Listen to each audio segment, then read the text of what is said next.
Selon le dictionnaire Larousse, l'épargne est une partie non consommée de revenus d'un agent économique employé pour constituer un capital. Premièrement, j'aimerais commencer par parler de la différence entre les comptes non enregistrés et les comptes enregistrés. La différence entre ces deux comptes se base sur 4 thèmes. L'avantage fiscal, limite de cotisation, retrait et le horizon de placement. Dans le compte non enregistré, il n'y a aucun avantage fiscaux, il n'y a aucun limite d'épargne. Vous pouvez retirer vos fonds quand vous voulez et c'est plus flexible. Tandis que le compte d'épargne est totalement le contraire. Pour conclure les comptes enregistrés, j'aimerais comparer les comptes courants et comptes d'épargne.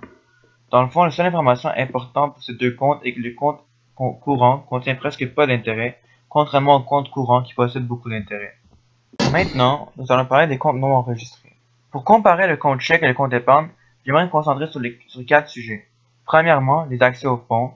Le compte chèque est pour les dépenses courantes. C'est là où nous déposons nos paies et nos autres revenus.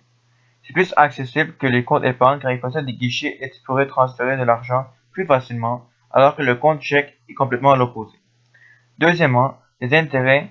Le compte chèque accumule peu ou pas d'intérêts contrairement au compte épargne, où l'intérêt est élément clé. Troisièmement, les frais. Le compte épargne est avantageux car les frais ne sont pas assurés et si vous en avez, c'est plus bas que ceux des comptes chèques. En conclusion, considérez le compte chèque comme un compte pour maintenant, tandis que le compte d'épargne est un compte pour plus tard. Maintenant, c'est quoi le CPG? CPG, qui veut dire Certificat de placement garanti, est un investissement que nous retrouvons au Canada qui offre un taux de rendement garanti sur une période de temps déterminée. Maintenant, c'est quoi le CELI?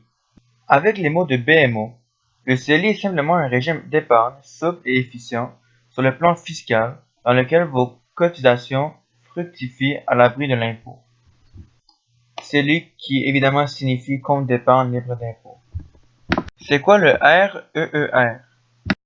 REER, qui signifie registre enregistré d'épargne retraite, est tout simplement de l'argent que nous mettons de côté pour notre retraite.